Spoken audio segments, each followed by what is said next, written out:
saya hidupin lilin. Barulah wanita Nyai tadi datang. Maaf kalau saya bilang macam ke Jawa-Jawaan, ke Sunda-Sundaan gitu. Itu hutan saya sembah dia itu di namanya. Saya bakal tolong kamu. Yang jelas saya bakal jaga kamu kemana kamu melangkah katanya. Saya dapat batu kayak seperti batu giok. Agak unik, ada angkanya 44. Nih itu dari muntahan saya ya. Jadi saya tahu fungsinya cincin saya ini itu si pahit dida Mang. Dari saya ikut dia sampai sekarang saya nggak pernah mandi. Saya bilang gitu. Dan kedua, jalan saya semakin lama seperti wanita. Dan yang ketiga, wajah saya berubah-berubah. Nggak boleh mandi atau? Memang nggak bisa aku mandi Mang. Nggak bisa mandi? Nggak. Tapi boleh aja? Hah? Kalau mau mandi boleh? Nggak bisa. Yang namanya nggak bisa ya nggak bisa. Paling cuma cuci muka udah gitu. Takut air gitu ya? Ya takut air. Ia kembali setelah lama menghilang. Tubuhnya utuh, tapi matanya jauh. Seakan masih melihat gambaran dunia lain yang tak bisa dijelaskan ruang dan waktu. Tubuhnya dingin meski di bawah matahari. Matanya tajam melihat sosok dalam bayang. Karena siapa yang masuk ke alam goib, hidupnya tak sama lagi seperti pengalaman Bang Jerry.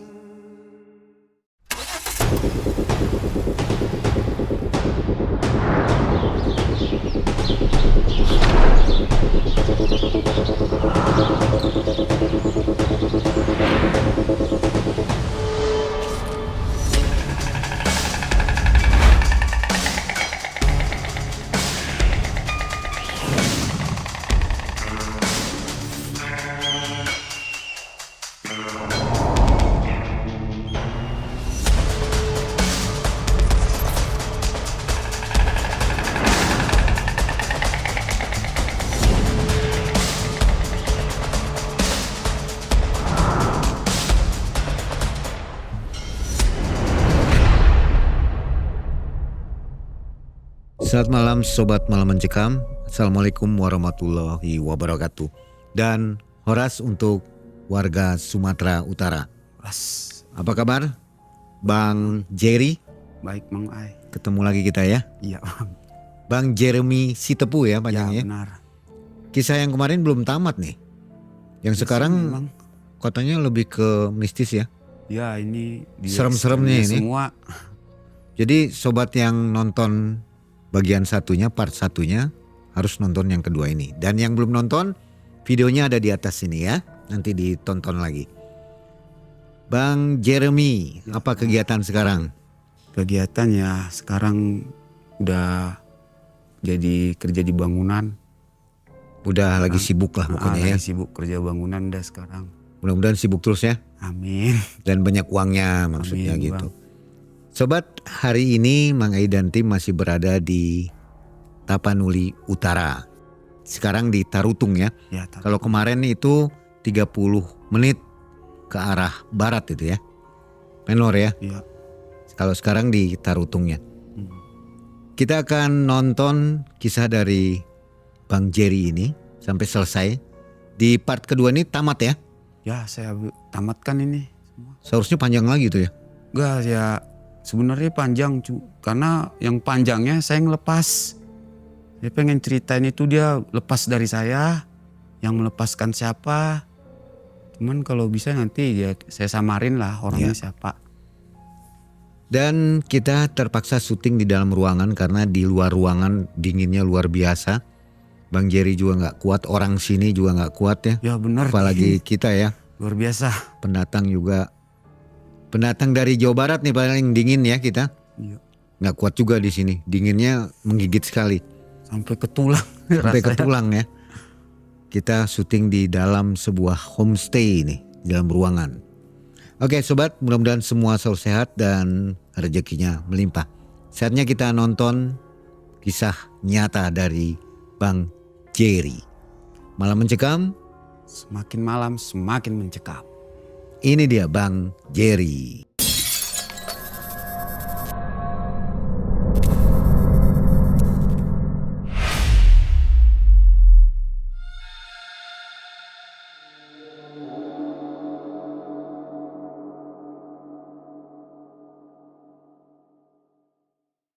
Oke sobat, saya akan menceritakan yang kemarin masih gantung ya ceritanya. Jadi saya akan kembali lagi biar lebih hidup keadaan saya waktu di Onan. Istilahnya itu Onan Bigu, bahasa tempat lokasi ini ya.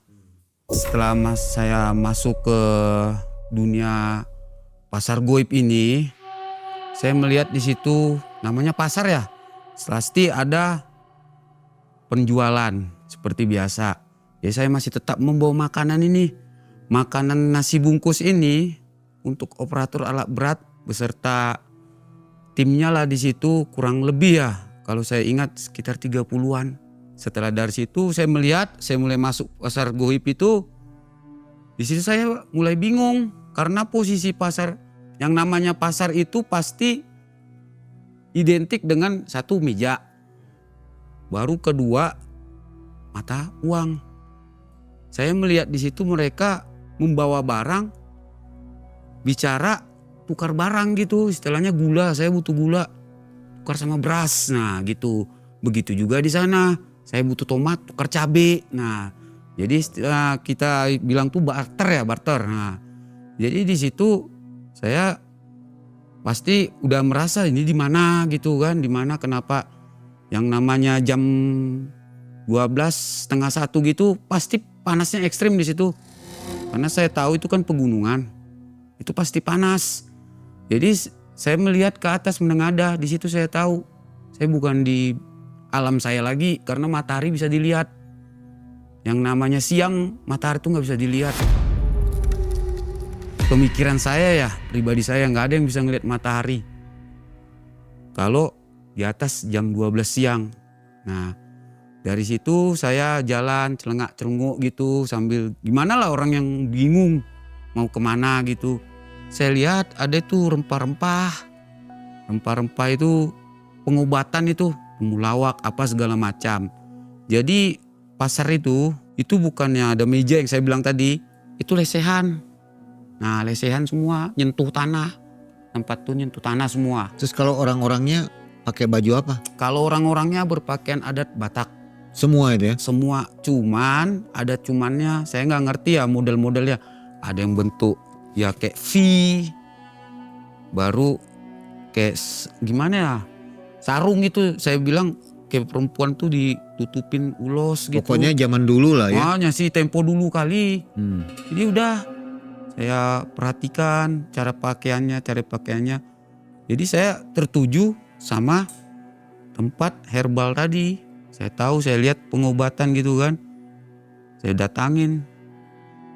Horas Pung, saya bilang gitu. Saya tegur sapa. Saya nggak mengerti dia. Pertama jujur saya nggak mengerti dia bahasa ngomong apa. Dia diam. Ya udah saya tegur lagi dia. Saya tegur. Lama kelamaan saya seperti mengerti dia ngomong apa. Nah, sedia ho katanya bahasa Batak. Dari mana kau katanya. Neng mana ronit dan dua Pung. Par proyek par karejos di son. Maksudnya itu saya mau ngantar nasi untuk yang kerja di proyek, yang kerja sini. Oh, tong permisi jo Pung dah, mari dijual. Gue bilang permisi dulu saya mau istirahat, capek gitu bang kan. Saya capek duduk, saya lihat sistem mereka itu. Jadi saya di situ saya bisa melihat pasar tuh. Kurang lebih itu manusia yang di situ ya penduduknya kurang lebih 30-40 orang lah sekitar di situ. Ya di bawah di situ saya pergi melihat mereka aktivitasnya. Saya nggak negor lagi nih karena mereka sibuk cerita, bahasanya beda, dan satu lagi itu kulitnya sawo mateng rata-rata, bukannya ada yang hitam, bukan ada yang putih, rata-rata sawo mateng. Dan satu catatan lagi, mereka tidak pakai sendal. Kakinya itu normal, kaki ayam. Gimana tempo dulu ya. Nah, yang saya dengar di alam itu suara itu kicauan burung. Suara lembu. Anjing pun ada, tapi anjing itu ya namanya anjing di kampung-kampung kan. Biasalah. Pokoknya pemukiman banget, tapi terdalam banget. Istilahnya jauh dari teknologi itu kampung.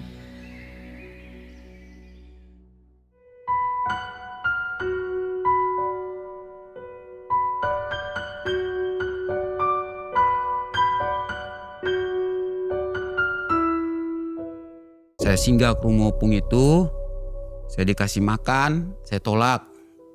Saya mau nganter nasi ini, Pung. Gimana jalan pulangnya? Saya bilang kan.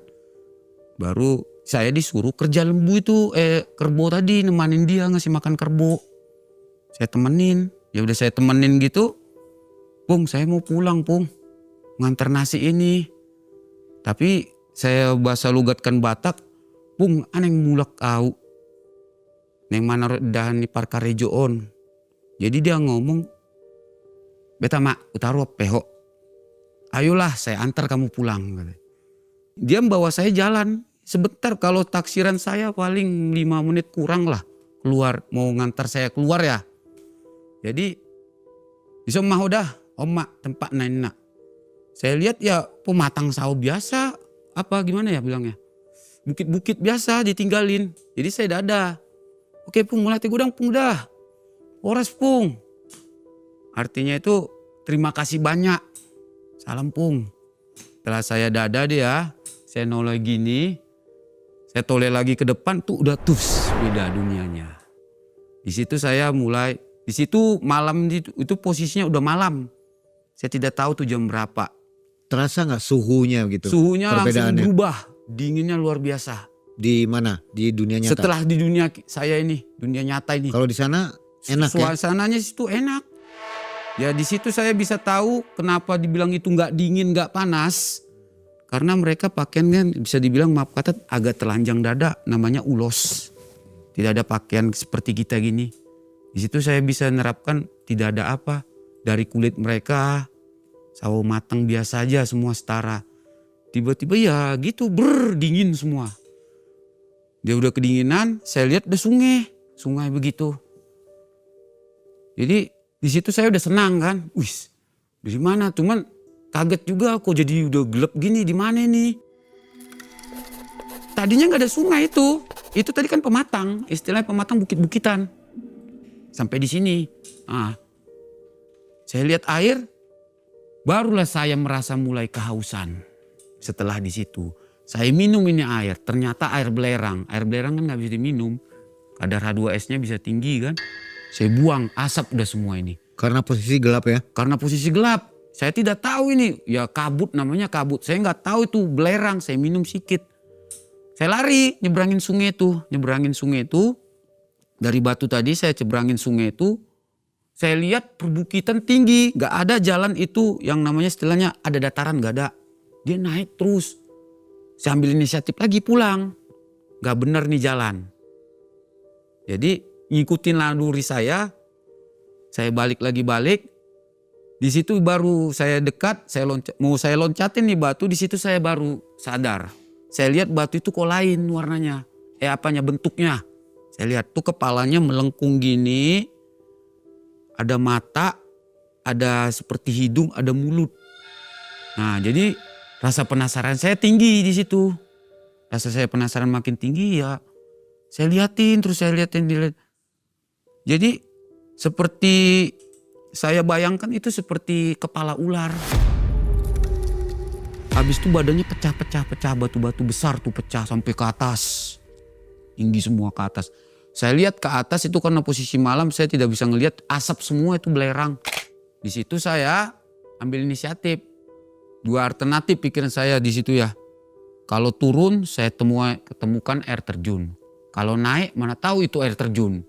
Jadi saya ambil pikiran turun aja. Bagus, nekat. Karena yang saya tahu setelah waktu saya yang namanya sungai pasti menuju ke kampung. Ujung-ujungnya ke sungai. Saya jalanin dan catatan saya tidak tahu itu jam. Tanpa penerangan apapun, cuaca dingin, kabut. Jadi saya ikut tuh jalan meraba dan ngikutin tuh sungai, ngikutin sungai. Dari situ saya melihat ada orang nyuci. Karena saya udah tahu, saya baru keluar, jangan mau lagi. Kita kan gak mau yang kedua kalinya masuk tuh daerah alam lain gitu. Ada orang nyuci, ada suara. Tapi itu bukan makhluk seperti kita, saya yakin. Karena suaranya itu gak bisa kita dengar dia ngomong apa. Saya mulai mendekat, memang menyuci, cuman pakaiannya lain. Bang tahu kan kalau orang ibu-ibu nyuci itu Nah, pakaian apanya ya, jadi saya menjauh. Saya lewat, saya usahakan tuh menjauh dari semak-semak, lewat. Saya lewati terus. Kalau taksiran perjalanan saya itu hampir 1,5 jam melewati sungai. Karena 2 kali sungai dapat saya. Beda lagi alirannya saya dapat. Ada perjalanan 1,5 jam saya lewatin semua. Di situ saya mulai melihat ada sungai lagi. Tapi alirannya lain lagi. Saya lihat udah gelap.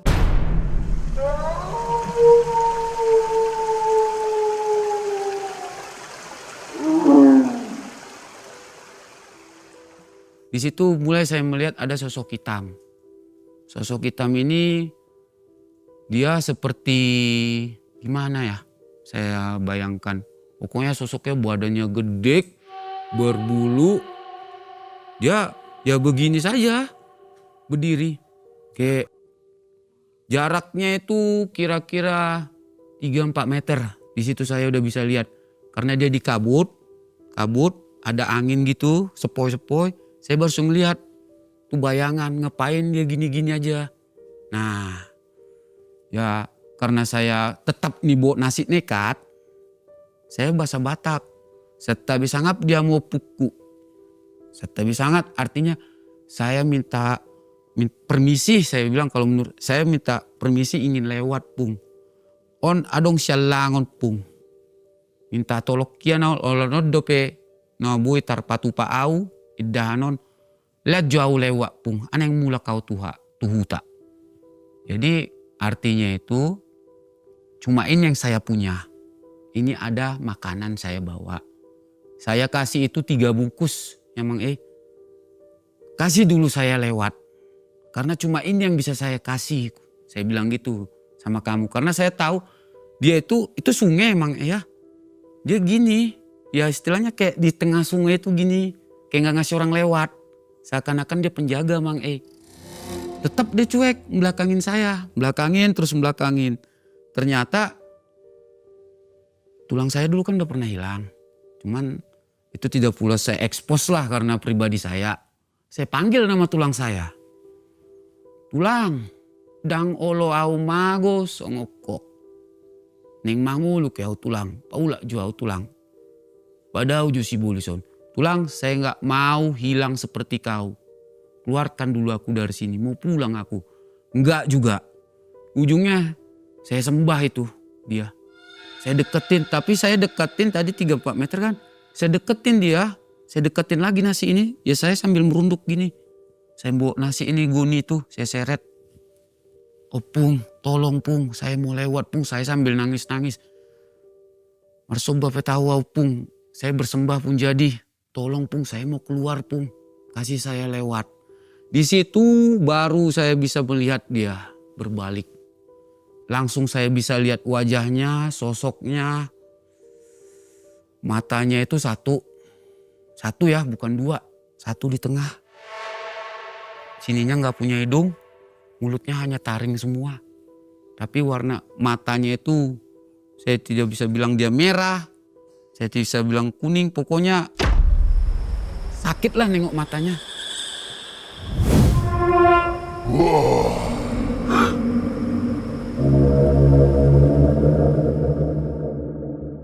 Saya tidak tahu tuh sosok dia apa.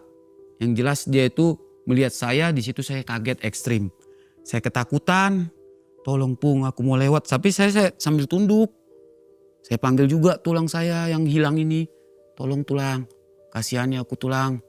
Selamatkan aku tulang. Aku mau lewat tulang. Kau udah hilang di sini. Tolonglah tulang. Bilang sama opung saya mau lewat. Saya bilang gitu. Dari situ opung itu seperti menarik sesuatu dari saya. Saya tidak tahu dia narik baju atau rambut saya atau gimana. Saya tidak tahu. Pokoknya yang saya rasa, yang saya sembah itu dia tadi. Sosok ini tadi yang mata 1. Dia tidak bicara, cuma saya merasa seperti ditarik gitu. Ditarik. Itu angin kenceng banget, kenceng. Arah angin itu jadi ke saya semua. Setelah ditarik seperti ditarik gini. Tapi saya gini terus. Saya ditarik, teleng. langsung di jembatan. Saya sadar di jembatan. Tolong ditutup bang ya, nama jembatan kita ini. Jembatan ini. Saya langsung sadar di situ, saya sudah di bawah jembatan. Itu wujud tadi yang saya sembah ternyata seorang perempuan. Karena saya sadar di jembatan, arus sungai itu keras. Saya lihat ke atas, kok besi-besi pikir saya. Baru saya langsung ambil inisiatif, oh ini udah di jembatan. Saya belum tahu itu nama jembatannya itu. Setelah saya keluar dari tempat itu baru saya tahu itu. Saya tanyai orang kampung. Bahkan pasar gaib itu saya tidak tahu. Dari masyarakat situ saya tahu. Dari situ sosok wanita itu saya lihat nongol. Nah, tapi wanita ini bedanya rambutnya panjangnya bang. Gak bisa kita lihat wajahnya itu. Wajahnya, badan itu, rambut nih semua. Rambut. Makanya saya tahu dia sosok wanita, Isedoho. Saya bilang gitu, bilangkan Isedoho, siapa kau? Jadi terus dia jawab, suaranya lembut. Dia bilang nyai gitu aja lah kita bilang. Bukan orang Batak, pakaiannya sudah beda. Pakaiannya itu hitam semua emang. Kalau saya gambarin itu rambut yang nutupi badan dia semua. Jadi saya di mana nih? Saya bilang kan, sudah pulang sana katanya. Dari sini naik katanya. Dia ngarahin jalan saya. Sebelum saya keluar dari situ, saya dipanggil. Mau kemana katanya. Sebelum saya keluar kan saya ditunjukin jalan. Saya dipanggil, sini dulu katanya. Sini dulu. Mau kemana toh katanya. Bilang Ito maksudnya. Kalau itu biasanya adik, bilangkan adik. Itu kalau abang tuh bilangkan istilah kota Batak lae gitu kan. Biasalah kalau di daerah Batak nih. Mau kemana toh? Saya mau pulang. Tapi saya nggak tahu arah. Saya udah kesasar di pasar. Saya nggak tahu arah. Tadi saya minta tolong biar dilepasin ada. Saya ceritakan sosok matanya satu. Saya bilang, nah dia tuh serasa senyum ningis suaranya. Gitu aja suaranya. Kenapa ketawa? Aku bilang. Ya tidak apa-apa kata. Saya merasa ekspresi dia bilang nggak apa-apa karena orangnya cuek. Nah saya keluar, saya jalanin itu tempat. Baru sadar saya itu udah di aspal. Aspal itu belum aspal hitam tuh mang. Jalan ke proyek itu ya. Udah dekat perkampungan tempat tinggal saya. Nah saya pulang langsung. Dengan semangatnya ya. Saya dengan semangat pulang. Lari mang. Bukannya jalan. Saya seperti udah semangat. Udah ngos-ngosan. Saya tidak ingat tuh nasi lagi tadi di mana. Di tengah jalan saya ingat nasi. Mau pulang lagi. Wih gak betul nih nasi. Udah besok aja. Saya pulang. Saya tanya. Mang Dede. Saya ketuk rumahnya kan. Bang Ded. Pak tulang. Bang Ded. Tulang. Dibukain. Jadi dia ngamuk sama saya. Dia agak cakap kotor gitu bahasa Batak. Saya ceritain. Saya begini.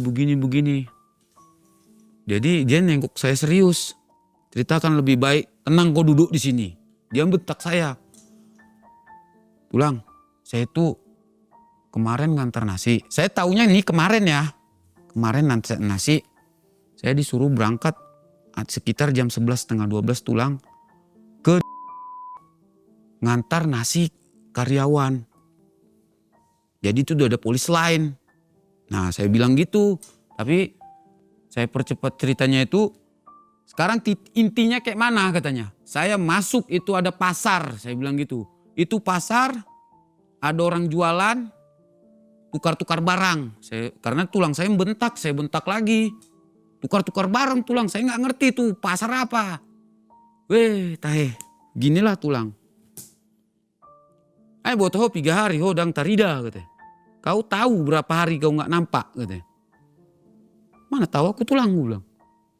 Kenapa rupanya tulang? Kau itu hampir 4 hari hilang.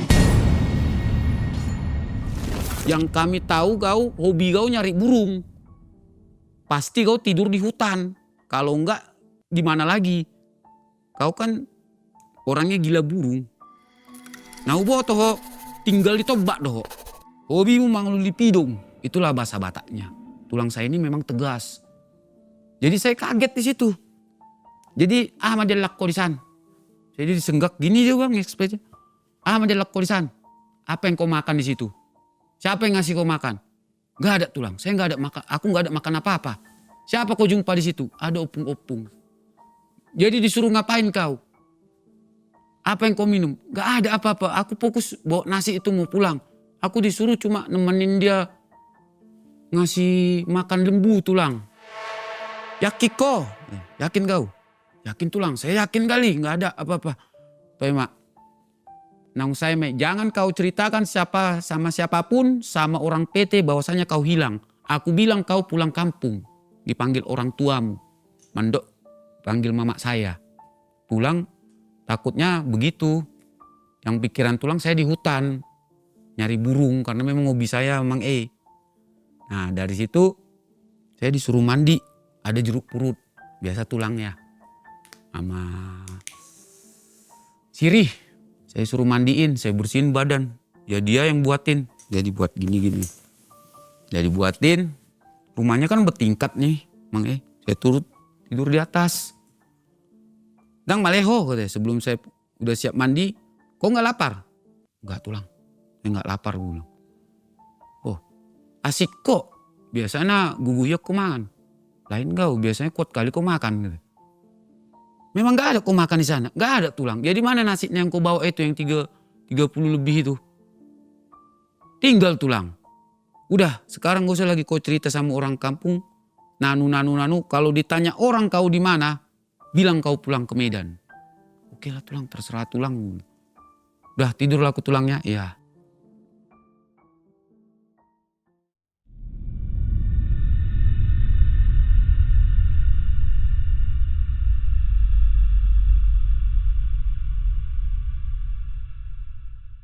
Di situ saya tidur karena rumahnya tingkat dekat dekat angin tuh kencang tuh. Angin kencang. Saya masih merenung. Ya seperti ada karena dia rumahnya tingkat mang kan. Jadi seperti broti itu. Dia broti itu bukannya dicor lantainya. Broti. Saya lihat jam sempat. Jam di situ saya keluar hampir setengah 12 malam. Tapi kalau harinya saya tidak ingat. Hari saya tidak ingat. Saya nggak sempat nanya hari. Saya dengar angin tuh. Angin. Jalan pelan-pelan. Tak. Jalan gitu. Tret. Mati lampu. Tulang. Oh tulang. Nggak dengar. Tulang. Perasaan tadi masih di sinilah tulang ini. Saya lihat ke bawah.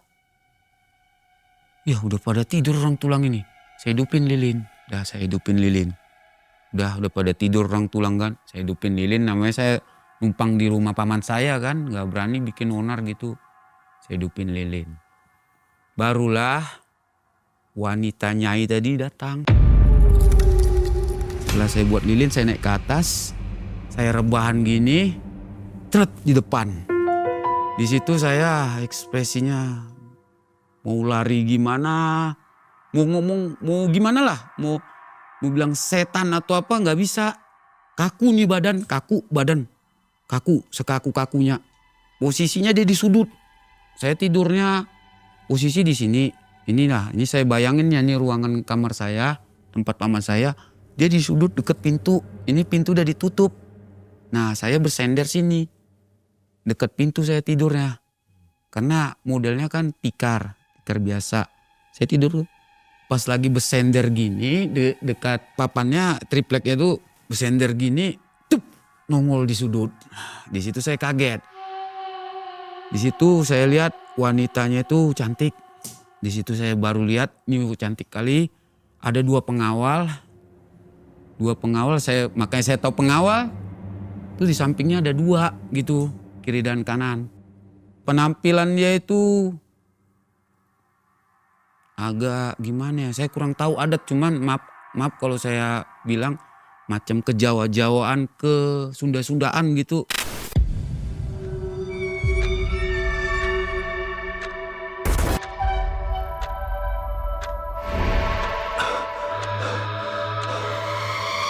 Saya diam gini, saya ngomong dalam hati, kenapa nyaut di sana gitu kan. Saya nggak ngerti nih ngomong kayak gitu kan. Saya biasanya ngomong gini. Itu batin ya namanya. Di situ saya kenal tuh namanya batin. Saya diam dalam hati, kok dijawab gitu kan. Dia bilang, jangan takut. Aku di sini mau nolong kau. Udah, jangan takut, tenang katanya. Tenang. Jadi fokus pikiranmu, jangan jangan panik. Kami ini orang baik, dah itu aja. Jadi yang kamu lihat tadi itu saya. Yang di mana saya bilang? Yang dari awal kamu tadi berhenti di hutan. Nah itu saya tolong ditutup bang ya. Karena saya tahu dari orang kampung itu saya ceritain. Itu hutan saya sembah dia itu di namanya. Tepat di dekat lokasi dia yang begini tadi itu. Ternyata dia yang mata satu ditarik aku sampai di jembatan. Ternyata wujudnya berubah semua. Jadi nah diganti, ini dia aslinya. Jadi saya bilang, kenapa saya bisa dibegitukan? Seharusnya kamu itu bukan di sini lagi. Tapi karena kamu menyembah saya bakal tolong kamu. Jadi tolong yang bagaimana? Saya bilang kan, saya menyembah karena saya pengen lewat, udah gitu aja. Saya udah tahu gimana pahitnya hidupmu katanya. Jujur, pahit hidup kamu sudah saya tahu. Cuman bahasanya itu saya nggak ngerti ngomongnya. Dia bukan Batak. Cuman saya ngomong bahasanya Indonesia dia ngerti, bahasa Batak dia ngerti dalam hati tapi dia ngerti. Saya nggak ngerti bahasa dia itu ngomong apa, cuma saya bisa gitu. Gimana ya? Bisa ngartikan dia gitu. Jadi setelah pas mati lampu itu posisinya itu minta tolong biar saya ngikut dia gitu. Saya nggak mau. Saya udah tahu kisah hidupmu gimana katanya. Udah tahu dia. Dan ternyata sosok ini setelah baru saya pertama masuk di situ, dia tahu kalau saya tidak percaya yang hantu-hantuan. Memang saya nggak percaya.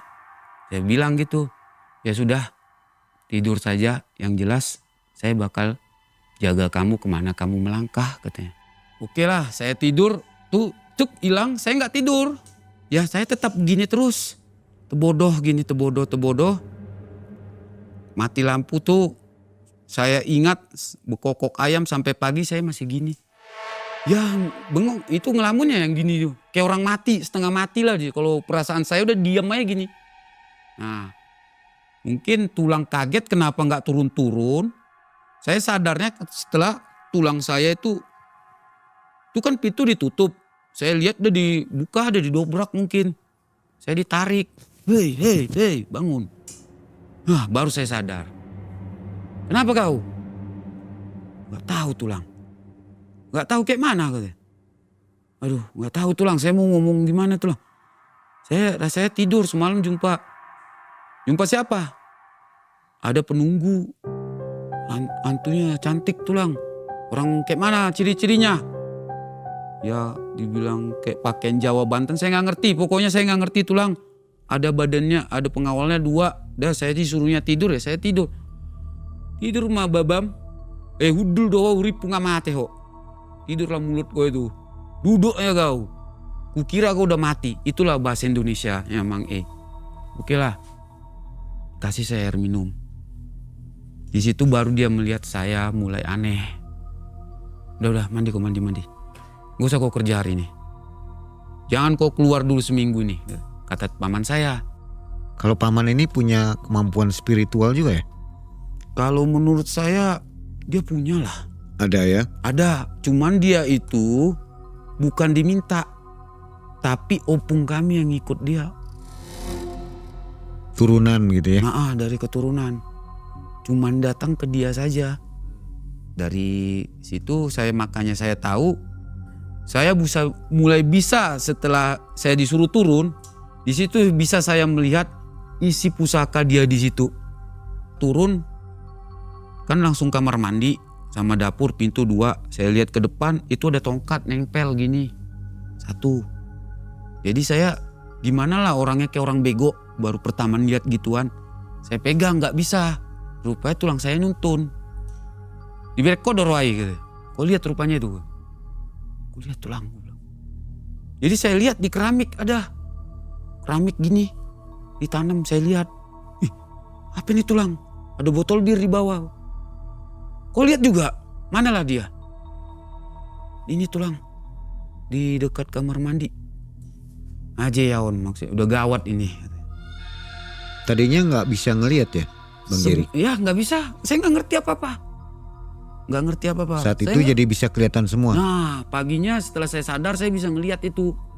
Benda-benda dia itu yang ditanam disimpan gimana. Nah iya bang ngelihat deh seperti gini. Nampak dia tongkatnya gimana, kayunya, warnanya. Pokoknya bagus lah. Bendanya itu saya bisa lihat. Nah itu benda goib lah istilahnya sekarang. Jadi datang tulang, kau sebenarnya kayak mananya? Sini kau dulu bereh, didekatin, saya dibujuk, saya disuruh ngaku. Siapa yang ngapain kau? Bisa kau lihat semalam kau, apa rupa perjalanan kau, apa yang kau makan sebenarnya, apa titipan sama kau sebenarnya? Gak ada tulang, gak ada apapun, nasi aku pun tinggal, saya bilang gitu. Udah sini kau dulu bereh, duduklah kau. Bereh katanya, duduk kau dulu bereh. Duduk saya duduk. Jujurlah kau. Tiba-tiba saya lihat di belakangnya, kan duduk nih sofa. Saya lihat opung saya itu. Barulah saya kaget. Saya nggak tahu bilang apa, saya kaget mati ketakutan. Di situ saya bisa melihat opung saya. Saya padahal udah lama. Bahkan saya cuma 1 fotonya di rumah paman saya ini, cuman 1. Dulu pas hidup pernah ketemu gak? Belum pernah bang, belum pernah sama sekali saya. Cuman ada fotonya suami istri, itu dibilang opungmu itu. Mama bapaknya kami, kalau nggak ada mereka nggak bisa, nggak ada kami. Itulah opungmu katanya. Oh jadi tahu kan? Penampilan dia di balik kursi, dia tuh penampilannya gimana ya? Dia pakaiannya pakaian Batak. Kalau itu lengkap, ada ininya, pakai ulos bang. Ini lengkap loh, lengkap semua badannya itu. Dia di sini langsung berdiri gini, nongkrong, nempel kayak ke tembok gitu. Tongkat tuh dipegang, cuman kalau tongkatnya beda lagi, cuman opung itu yang 1 itu.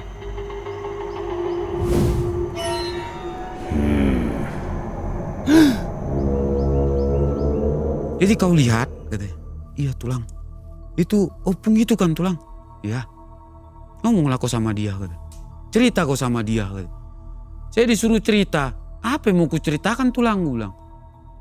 Jadi kau gak ngaku? Gak ngaku, gimana tulang? Jadi udahlah kalau kayak gitu. Kau ngomong sama aku aja. Dia siapa? Kau panggil dia sekarang kemari. Jadi panggil namanya siapa? Katanya. Udah tahu aku, cuma namanya nggak tahu. Dari mana dia datang ini? Di mana kau sebenarnya apa ya? Saya nggak berani nyebut ya, karena yang saya tahu dari orang dari dulu jangan sebut istilahnya yang ikut kita, karena di istilah kami tuh kayak yang pengalaman dari teman-teman tuh nanti dikunci biar kita nggak bisa nyatu lagi. Disuruh saya ngaku, saya belengok gini. Tiba-tiba ya saya nggak sadar, udah nggak sadar. Pingsan. Udah saya nggak tahu, bangun saya. Saya nggak tahu udah berapa lama. Udah di ruangan kamar atas tempat saya tidur tadi, udah dibawa tulang. Di situ tulang saya tuh udah ngelihat semua saya di situ. Tulang, lai saya anaknya tulang, udah ngelihat. Oh keluarga anak tulang ini sama pariban saya, dilihat saya belengok ini. Barulah Berdiri kok. Berdiri. Jalan. Disitulah. Pergi kok ke panas sana katanya. Kepanas kemana tulang gue bilang. Pergi kok ke panas itu. Kan kena pantulan cahaya tuh kan. Dah berdiri. Kau tengok apa yang hilang dari kau gitu. Saya liatin kan badan saya nggak ada tulang. Biasa aja aku bilang. Kenapa tulang? Mana bayangan kau? Kalau manusia bayangannya ada. Kau itu bayanganmu mana katanya. Saya ya diam aja, saya nggak ngerti kan. Udah, itu udah duduk samamu. Maksudnya duduk macam mana tulang? Itu udah satu sama kau sembah rupanya dia ya. Ya tulang saya sembah, ya saya pengen keluar. Gue bilang, dari mana kau dapat dia? Dari sungai pokoknya keluar saya di bawah jembatan udah. Jumpa sama nyai itu, nyai apa? Ya saya cuma tahu nyai udah gitu aja tulang. Udah itu udah satu sama kau. Baru kedua jangan kau kaget kau gak punya bayangan. Udah kedua kau udah gak punya bayangan. Ketiga kau si pahit lidah. Jangan sekali-sekali keluar kata kasar kau yang menyakitkan. Karena sempat keluar itu terjadi. Itu dibilang tulang saya ya. Jadi saya agak shock ya kan, shock, wis keren pikir. Namanya udah apa kan, wih mantap bisa aku sumpahin gue pikir gue. Selama ini kok nyenggak aku gitu kan. Kira saya diam aja. Mantap nih udah punya hebat kali nih. Udah ada bisa masa aku ngomong gini jadi batu. Istilahnya gitu kan, hebat kali. Wah bisa dites nih, jangan sekali-sekali, ingat jangan sekali-sekali kok omongin gitu. Dia tulang. Terus coba kau jalan. Aku jalan. Ketawa pariban saya, anak perempuan tulang saya. Kenapa kau ketawa? Ulang. Jalan lagi. Tunjukin video. Supaya jalan saya ke perempuan. Kurasa kalau Mang E ya perhatikan saya jalan tuh. Mang E bisa lihat tuh berubah jalan saya tuh kayak perempuan. Baru kalau orang bisa ngelihat tuh kadang wajah saya berubah kata tulang. Itu dia kalau udah duduk sama kau. Cuman dia ada kelebihan ada kekurangan katanya. Langsung dikasih tahu memang Mang E. Kau jangan mau tunduk sama dia. Karena kau udah nyembah. Kau tahu cara ngapakan dia. Biar dia keluar dari kau. Karena dia yang mau sama kau udah karena kau sembah. Apa rupanya resikonya tulang kalau kau sembah dia aku bilang. Disuruhnya kau nanti makan paku. Disuruhnya kau potong ayam hutan manangnya manusia. Biar jadi kuat kau. Kau mau disuruhnya lah potong mamakmu katanya. Kau mau kau potong dia. Disuruhnya lah tulangmu itu. Mau kau orang. Loh kok gitu tulang? Karena kau menyembah. Jadi gimana tulang antinya? Antinya ada waktunya nanti. Jadi gimana sekarang saya tulang? Kau jangan keluar dari rumah ini. Jangan keluar.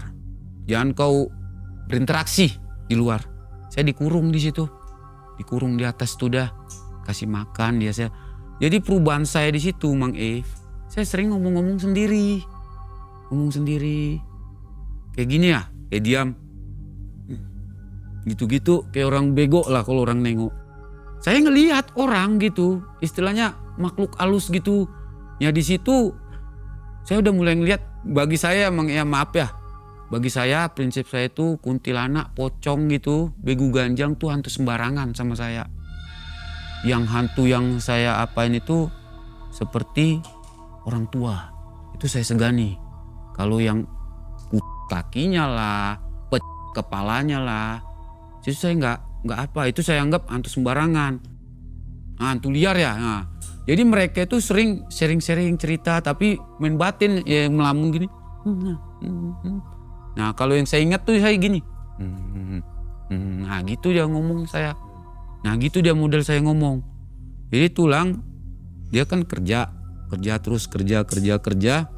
Berapa bulan kemudian saya udah masih sekitar situ paling nyapu, aktivitas bantu orang lah di rumah. Keluar cuman gak dikasih berinteraksi. Nah karena saya udah heboh hilang. Orang ada yang bilang hilang, ada yang bilang aku pulang ke Medan. Paman saya bilang pulang ke Medan. Jadi jangan dulu keluar seminggu, maksudnya biar itulah menandakan saya kalau udah pulang dari Medan. Nah dari situ mulai datang tulang saya tiba-tiba pulang kerja sore hari pulang kan. Gimana perasaanmu? Biasa aja tulang. Ya udahlah. Kau udah siap kerja lagi katanya. Kerja kemana? Enggak lah tulang, capek aku kerja aja aku bilang. Udahlah kalau gitu. Pergilah kau main-main katanya. Tulang kan? Udah bisa tulang? Udah bisa. Pergilah kau main-main.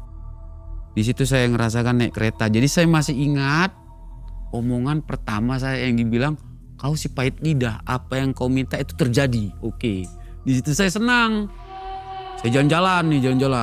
Kayak orang gak tentu arah lah. Saya pergi ke daerah Bangkok. Nih kebetulan jauh bang. Dari Pahai harus. Ini yang jadi istri saya sekarang. Saya lihat dia jualan tua. Mau nganter ke Toke. Saya berhenti. Saya lihat putih cantik kayak orang Nias kan. Saya bahasa Indonesia kan aja ya. Dek, kau mau jadi pacarku atau enggak? Kalau enggak mau kau, matikan kau. Jadi nyeplos. Pikir-pikir dulu bang. Jadi saya kaget kan. Dia bingung sempat. Masih di atas kereta kok bisa pikir-pikir kenal enggak. Saya kan ngetes itu kan. Minta dulu nomor HP-mu dek. Ya kasih. Ya kayak orang kayak notis gitu. Di mana rumahmu dek? Di atas. Dibilangkan di Longat, kampung mertua saya. Nah itulah jadi istri saya sekarang. Kami mulailah berteman. Pacaran gitu. Udah pacaran. Teng kami hari mau jadi. Saya bilang sama tulang saya. Tulang. Saya bohongin ini tulang saya Mang ya. Musim batu giok dulu ya. Saya bohongin ini karena tulang saya itu rada gak senang melihat istri saya ini. Nah saya bilang, tulang aku mau cari batu giok. Saya bilang gitu. Kemana aku nyari batu giok? Di sana, Kelongat sana. Mantap kali batu-batunya. Saya bilang gitu. Oh ya, gila kau. Ternyata saya mulai jumpai istri saya ini.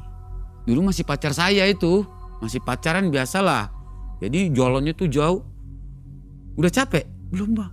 Udah lanjut aja, padahal ini udah capek nih. Orang naik terus. Ya jadi saya berpikir ini cocok jadi istri saya. Karena saya mencari orang yang pekerja keras. Saya tidak mau punya istri itu di atas saya. Saya mau dibawa saya atau setara dengan saya. Biar jangan, prinsip saya, biar jangan si istri itu bisa mijak-mijak saya harga diri seorang laki-laki. Cukup mama saya begituin saya dulu. Saya bilang gitu, saya omongin, langsung baru naik mang ya. Saya omongin sama orang tuanya. Saya mau nikahin anak bapak, saya bilang. Bengong mereka. Ya semua tuh terbengong lah semua. Orang mana kau gitu? Orang mana? Saya berenya tulang saya yang di sana, di kampung sana. Siapa itu? Saya kasih tahu namanya. Si Denny kan. Berenya kandung kau? Iya. Jadi Pengok, yakin kau sama anakku ini? Jalan kok jauh gini. Kau apa yang mau kau ambil dari kami gitu? Kami miskin, gak punya apa-apa. Kau lihat keadaan rumah kami ini. Istilahnya kalau kepekan pun belum tentu gitu.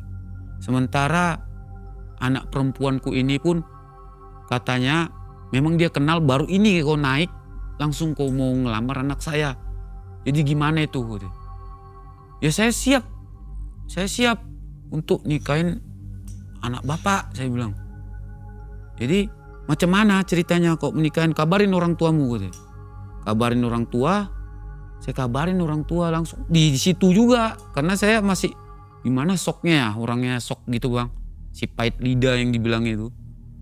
Mah, kenapa kau? Aku mau nikah. Suka kau hidup ini ya. Baru kemarin begini, udah begini. Tiba-tiba kau mau nikah. Dari mana duit kau? Jadi ada di istilah Mang pasu-pasu raja. Nggak datang pun kau mak, nggak masalah, bisa ku cari satu margaku. Nah itu di adat Batak ya, pasu-pasu raja namanya. Kalau di apa ya, di non Kristen itu nikah siri ya istilahnya itu ya. Nah saya telepon Tulang, aku mau nikah. Sama siapa? Tadi kau cari Batu Gio, kau udah mau nikah katanya. Ya sama ini saya kasih tahu kan, istri saya sekarang namanya. Cepat sesingkat itu baru keluar kau langsung mau nikah. Yang kau bilang ya mulut kau itu, kau speaker nih enggak? Yang kau ucapkannya omongan itu sama orang. Iya Tulang. Yakin kau udah sama dia? Baru ini kau keluar langsung kayak kuda lepas dari kandang. Yakin Tulang. Kalau gitu pilihan kau aku gak setuju. Mamaku pun pasti gak setuju. Siapapun gak ada yang setuju. Nikah kau pakai modal kau sendiri. Disitulah saya drop mental. Paman saya sendiri tidak mau ngadirin pesta saya.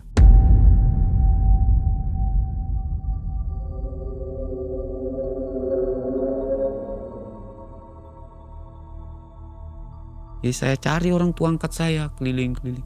Cari dapat. Ya yang semarga sama si Tepu. Nah semarga saya dapat. Di situ ternyata masih dari saya itu kan ada tua-tua huta istilahnya di situ di kampung istri saya. Jadi mereka terima. Karena diterima karena saya jual nama paman saya. Nama paman saya jadi mereka seneng lah gitu. Yang tahu paman saya itu di sebuah PT itu dia megang beberapa PT keamanan. Saya suruh tidur situ. Saya tidur situ. Disuruh paman pulang. Dah pulang kau sekarang, pulang. Saya percepat pulang sampai di rumah saya dibilang. Kalau kau nikah sama dia, hidup kau bakal hancur. Harga diri kau gak ada.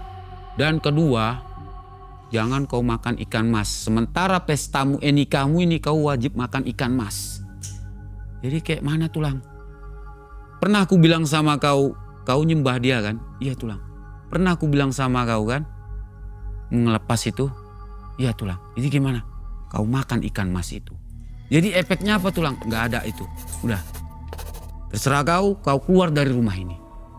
Gitu sampai emang saya diusir sama paman saya. Diusir, bayangin.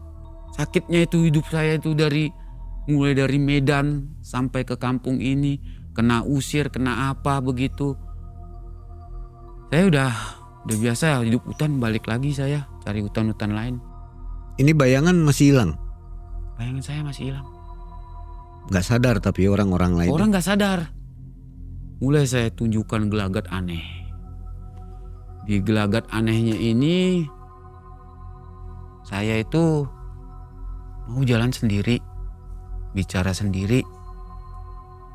Bahkan mandi pun saya belum pernah. Mandi saya gak pernah. Jadi istri saya merasa risih. Jadi saya bilang sama calon istri saya ini, pacar saya ini, bisa dihilangin. Caranya gimana? Makan ikan mas kata paman saya. Ya udahlah. Dia pun orang gereja kan. Tenglah dapat hariannya kami. Keluarga saya ada yang datang. Saya ambil orang tua angkat saya. Makan sahuta saya kasih. Kena ikan mas. Istilahnya ikan mas ini disorongin sama kami. Disorongin untuk memberkati. Sementara sama aku ini racun. Diberkati kan.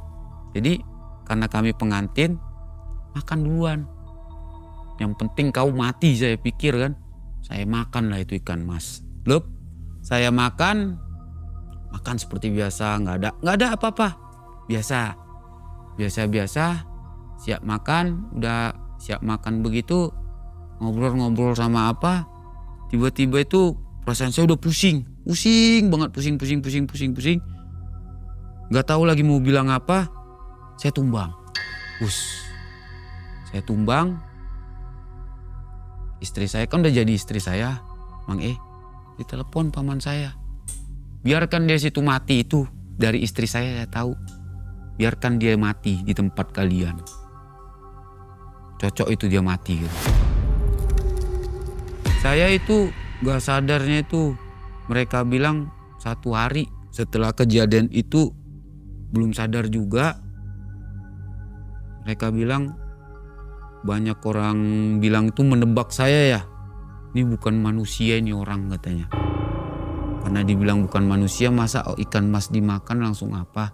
Di kampung saya ini Mang tempat istri saya, kebetulan orangnya udah meninggal ya. Di situ banyak situ dukun. Jadi mereka tahu saya itu dibilang ya gimana ya bilangnya, nyebutinnya. Pokoknya yang jelek-jelek lah saya. Nah, kalau mendekati itu, kalau orang Kristen bilang penyembah berhala. Ada yang bilang gitu musyrik. Jadi mereka bilang saya musyrik. Saya nggak ngerti karena baru sadar saya. Ada yang nyadarin pendeta, udah disadarin, udah ya namanya didoain kan. Sadar udah seperti biasa. Setelah dari kejadian itu saya tidak mau ambil pusing. Rumah mertua saya ada di kampung saya sekarang. Tempat tinggal saya sekarang, saya turut tinggal di situ. Saya tinggal di situ sama istri saya. Dia udah mulai risih lihat saya karena saya itu nggak pernah mandi, nggak pernah apa. Masih kerja tapi? Kerja masih. Penghasilan di situ. punya? Saya di situ belum. Cuman dulu kan yang waktu saya nikah itu masih ada penghasimpanan saya ya. Waktu saya kerja itu, saya semenjak keluar dari situ saya nggak dikasih kerja lagi di situ. Karena berita saya itu kalau istilahnya sekarang udah viral. Ada yang bilang saya hilang. Paman saya bilang dia ke Medan. Sementara teman-teman saya nengok saya nggak pernah nampak. Handphone ya saya nggak berani pokoknya buka kode saya di mana. Yang dibilang saya Medan, udah Medan. Membuka keluarga, istri saya udah nggak nyaman sama saya. Berapa kali mau terjadi perceraian kami, rumah tangga saya. Berapa kali lakukan perceraian. Dari situ saya sering manggil, Nyi, tolong aku butuh uang. Nah itu spontanitas ya. Saya minta orang, tak dulu duit gue bilang. Kasih, berapa bang? Kasih. Di situ mulai saya istilahnya kayak tukang hipnotis lah. Jeleknya itu tempat yang sama saya ini. Nah dikasih duit udah.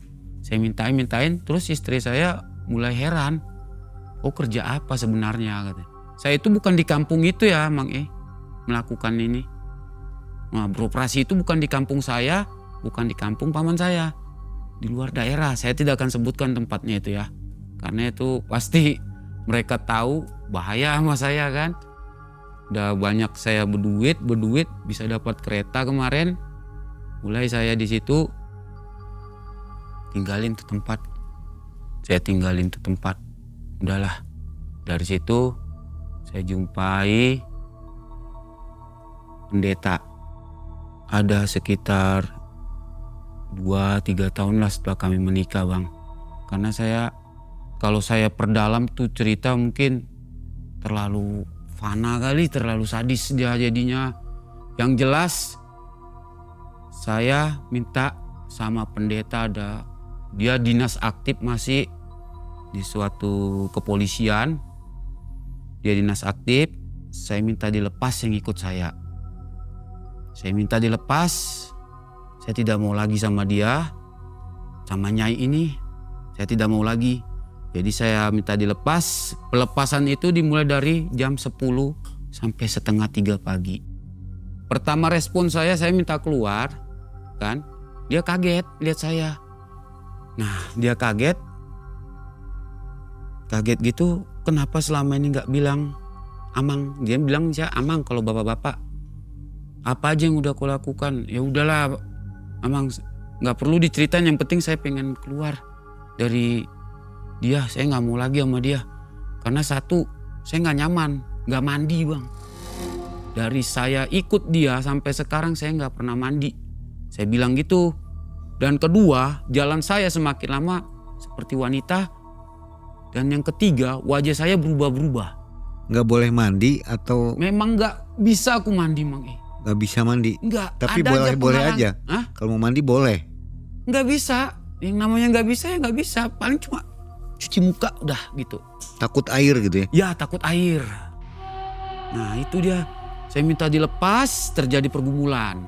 Saya bergumul sama dia, saya berdoa tapi ini badan ini serasa mau nyentak aja gini. Saya berdoa nyentak, lepas.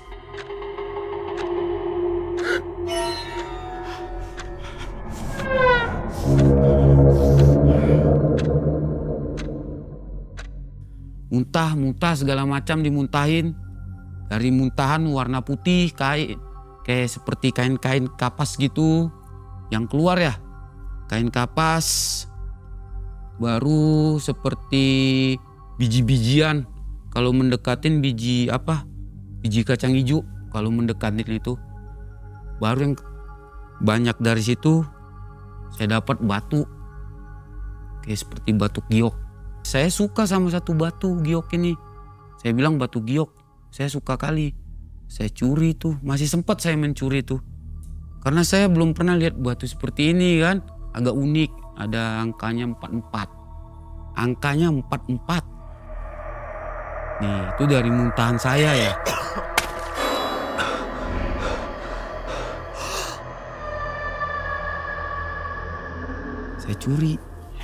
Saya curi.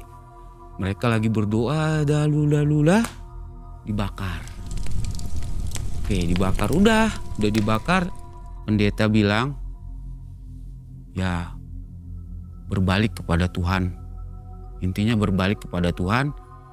Inilah Amang, semua yang keluar dari Amang. Saya nggak tahu nih dari mana sama batu giok itu. Jadi ini fungsinya apa saya nggak tahu. Selesai dari situ, setelah dibakar semua, timingnya semua mereka udah dapat, mereka permisi pulang. Saya lihatlah batu itu waktu saya pegang itu panas Mang.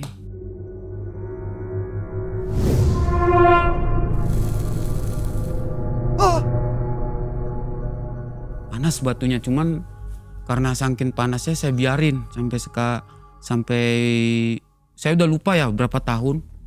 Ketika istri saya bongkar jatuh. Jadi saya tempa coba ke tukang cincin kemarin ada. Jadi saya pakai, kadang saya pakai, saya enggak.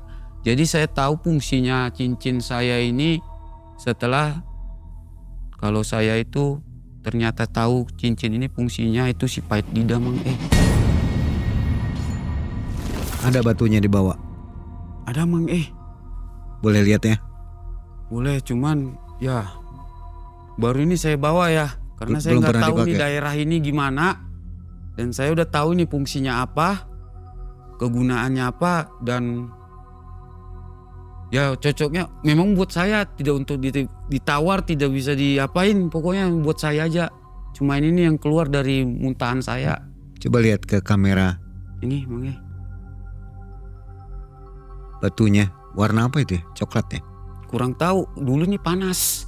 Ini panas kalau dipegang. Enggak, sekarang enggak.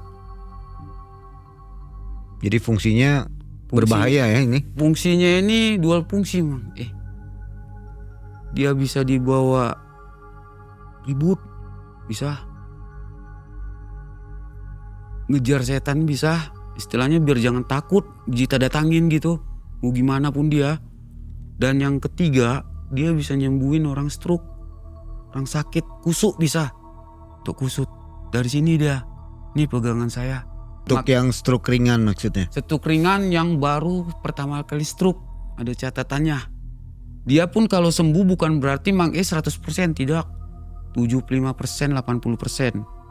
Kalau 100% tidak ada itu. Bisa sembuh 100% dari stroke, tidak ada. Nah, yang sudah saya apain, saya kusuk itu udah 2 orang. Caranya gimana itu? Saya cuma mude, istilahnya sama saya itu kusuknya itu kusut urat. Digosok-gosok gitu? Bukan, ini nggak saya pakai. Saya kantongin aja. Saya minta bawang putih, musuk seseorang, saya kusuk dia. Dapat tuh uratnya semua.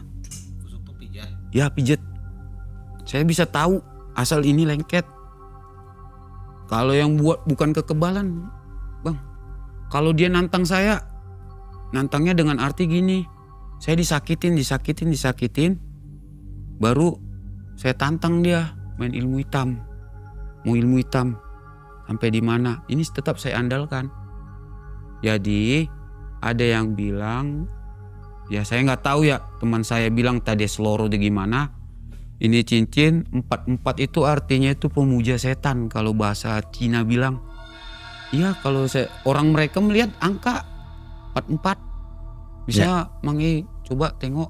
Nanti kita perjelas ya gambarnya setelah ini tayangan ini kita zoom nanti. Di sini kalau disebutkan juga ini bisa jadikan kalau kita bacakan seperti ini.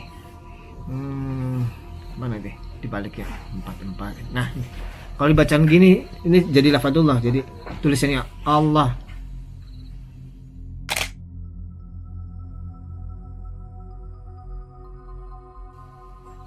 Kalau di agama kami.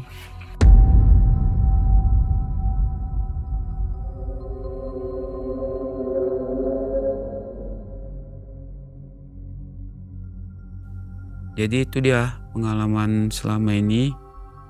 Dan kalaupun ada kesalahan dari perkataan saya, terutama saya minta maaf sama paman saya, mama saya, karena saya di malam mencekam ini Mang jujur saya ngeplong. Keluar semua batin saya yang selama ini tertekan, keluar. Jadi saya minta maaf sama mama saya, paman saya, dan juga orang yang udah saya tipu selama ini dengan memintai duitnya aja udah. Dan saya minta terima kasih sama pendeta yang masih aktif tugasnya di salah satu kepolisian. Saya berterima kasih sama dia. Saya sudah bisa lepas Mang dari dia.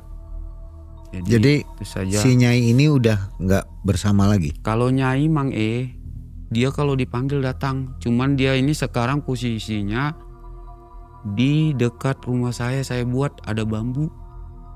Diamnya di situ? Iya, semayam di situ. Dia di situ aja. Jadi dalam keadaan apa dipanggilnya itu? Dia saya panggil belum pernah Mang karena belum ada yang pernah nantang saya. Istilahnya nantang tumbuk baca gitu.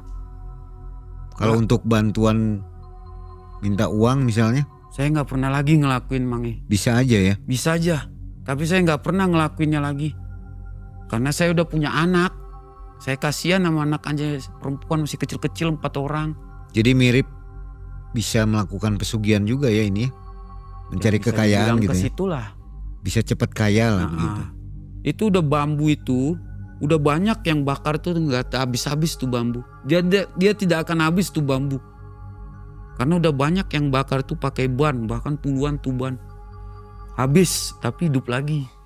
Dia nggak ikut campur dengan rumah tangga? Ke rumah tangga ikut campur nggak? Terkadang kalau istri saya itu menghina saya dia datang.